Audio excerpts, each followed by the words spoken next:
Alors, c'est maintenant une nouvelle chronique, Le goût d'écrire, de la nouvelle. Et je suis avec Gabriel Marcoux-Chabot. Bonjour. Bonjour, Jimmy. Alors, aujourd'hui, on démystifie le mystère. Oui, tout à fait. Parce qu'on a vu la dernière fois comment on pouvait construire une tension narrative en écriture, dans une nouvelle en particulier, en travaillant le suspense, c'est-à-dire comment on pouvait jouer avec les blancs du texte pour donner envie au lecteur d'en apprendre plus, de progresser dans sa lecture. On avait vu le suspense qui était basé sur l'action. On se demande toujours qu'est-ce qui va se passer après. Mais là, le suspense et le mystère, c'est pas la même chose. Non, mais ça fonctionne de la même manière, sauf que le mystère, au lieu d'être basé sur l'action, il va être basé, lui, sur l'information. C'est-à-dire qu'il va y avoir des éléments dans le texte qu'on ne comprendra pas. On va se demander il nous manque une information pour comprendre.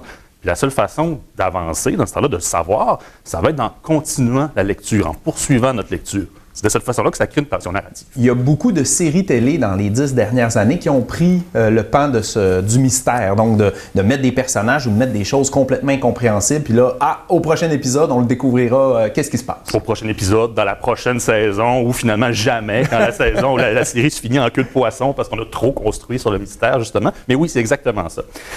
Puis en littérature, l'exemple le plus précis de ça, c'est le roman policier. Parce que le roman policier fonctionne habituellement sur un principe simple. Au début, on a une situation mystérieuse, un meurtre. Puis on se demande, la question principale qu'on se pose, c'est qui a commis le meurtre? Puis ensuite, de quelle façon, pour quelles raisons, on cherche des motivations, etc. Et tout le livre, tout le roman policier est basé sur cette quête-là, qui est souvent la quête d'un enquêteur, un personnage de l'histoire, mais que le lecteur va accompagner. Le lecteur, lui aussi, devient un enquêteur. Puis en rassemblant les différents indices qui lui sont donnés, va essayer de trouver pour lui-même quelle est la réponse que le livre, éventuellement, va lui donner pour qu'on ait une fin satisfaisante. Ça, c'est l'explication de ce qu'est le mystère. J'imagine que tu as des trucs et des conseils pour les gens à la maison qui voudraient écrire basé sur le mystère. Bien, tout à fait, parce que, tu sais, c'est pas tout le monde qui a envie d'écrire un roman policier.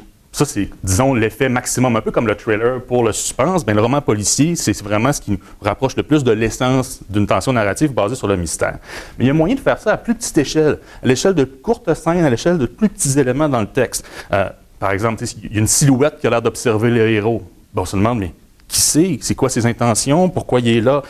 Il y a un personnage qu'on voit qui cache un objet. Je dis qu'on voit, parce que souvent, même la littérature crée des images dans notre tête. Oui. Il cache un objet. C'est quoi cet objet-là? Pourquoi il est là? Il y a un personnage qui va dire une phrase mystérieuse qu'on ne comprend pas trop. Fait que pour creuser le sens de cette phrase-là, savoir qu'est-ce que ça veut dire, on continue à lire. Ça peut être aussi simplement un personnage qui vit une émotion inattendue, c'est qui ne nous semble pas correspondre à ce qu'on s'attendrait à ce moment-là de l'histoire. Donc, on veut avancer dans le texte comme ça. Ça peut se faire à petite échelle comme ça. Et je dirais quand on écrit une nouvelle en particulier, c'est particulièrement intéressant d'utiliser le mystère dès le début. Je vais donner un exemple. Souvent, quand on demande à un enfant d'écrire une histoire, il va commencer de façon très, très factuelle. Il va nous dire, par exemple, « Bonjour, je m'appelle Léo, j'ai 7 ans et je vais vous raconter une histoire que j'ai vécue aujourd'hui. » On a comme toutes les informations dès le début. On n'a pas de mystère. On a hâte de le lire quand même parce qu'on est un peu attendrissant, on se demande ce qui va arriver, mais on n'a pas de mystère.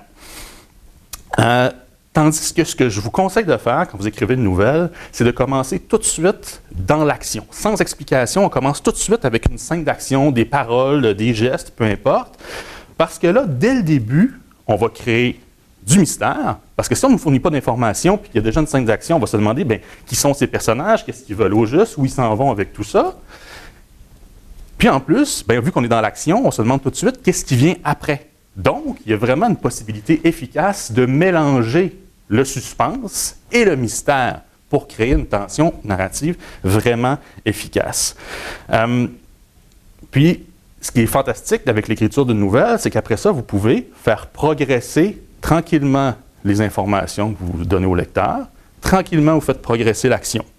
Vous avez les deux tensions narratives qui fonctionnent en même temps, puis en même temps, elles se renforcent mutuellement, parce que pendant que vous êtes en train de donner des informations au lecteur, vous n'êtes pas en train de faire progresser l'action.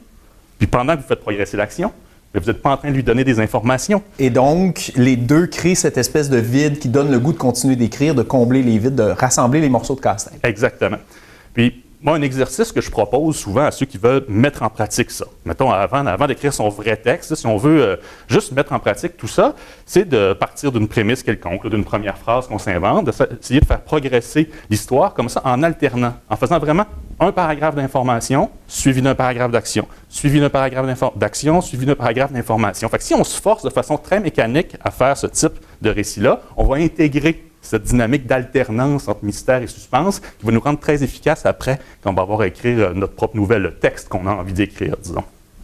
Donc, en résumé, si, exemple, un personnage est aux douanes, il est nerveux et cache quelque chose dans son sac, c'est du mystère, on ne sait pas ce qu'il y a dans le sac.